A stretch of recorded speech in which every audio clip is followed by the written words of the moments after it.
The proportion of top A-level grades has fallen slightly this year, but record numbers have been accepted on university courses.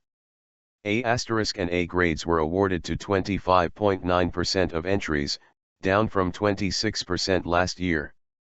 But in a year of stable results, passes rose by 0.1 percentage point. The Ucas University Admissions Service says 409,000 places have been confirmed, up 3% on last year. University's Minister Joe Johnson hailed the rising numbers as great news. Hundreds of thousands of teenagers in England, Wales, and Northern Ireland are receiving their A-level results on Thursday. The exam boards say that the number of A-levels taken this year has risen to over 850,000, with maths, English and biology the most popular. There was a sharp increase in pupils taking computing. The overriding message from this year's figures is one of stability. There have been no significant changes to the system, said Michael Turner, director of the Joint Council for Qualifications. The overall pass rate has risen marginally to 98.1% and the proportion getting the very top A** grade remained the same at 8.2%, with A grades down by 0.1%. Schools Minister Nick Gibb said the results showed the impact of the government's drive for core academic subjects with a 20% increase in maths entries since 2010. As a result, thousands more pupils, from all backgrounds, are studying subjects that will secure them a place at a top university or an apprenticeship and that will help to secure well-paid employment, said Mr. Gibb. Chris Keats, leader of the NASUT Teachers Union, said that the results showed that the gold standard A-level system had been maintained, despite the pressure on schools to prepare for forthcoming changes to exams.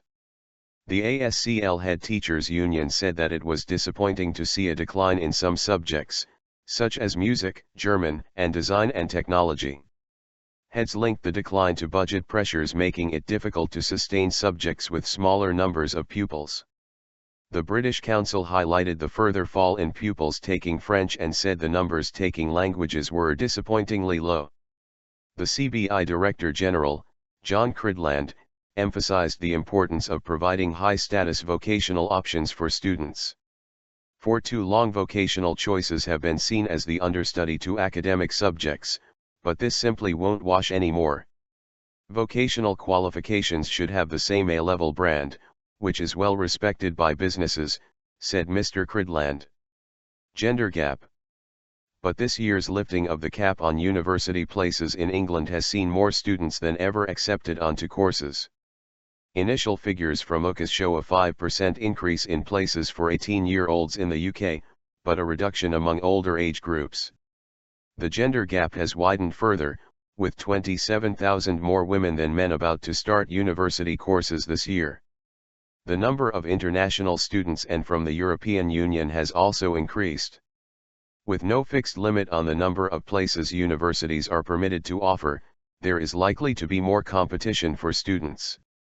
In the run-up to Results Day, some universities have been attempting to secure students onto courses by revising conditional offers into unconditional ones. Clearing. Any unallocated university places will be matched with students with the right grades through the process known as clearing. Pam Tatlow, chief executive of the Million Plus University Group, said clearing would not be too different from previous years, despite the removal of the cap on student numbers. A lot of activity has gone on before clearing in terms of unconditional offers, and as usual there will be competition and students will have choices to make, she said. Students will have to keep calm and think about what is the right course for them. Labour's Shadow Education Secretary Tristram Hunt warned that there still needed to be more effort to get female students to take science subjects. We still waste far too much potential. These results remind us that progress on increasing the number of young women taking subjects like physics, maths, and computing is still too slow. Nancy Ellis, Assistant General Secretary of the Association of Teachers and Lecturers, congratulated students and teachers on the results.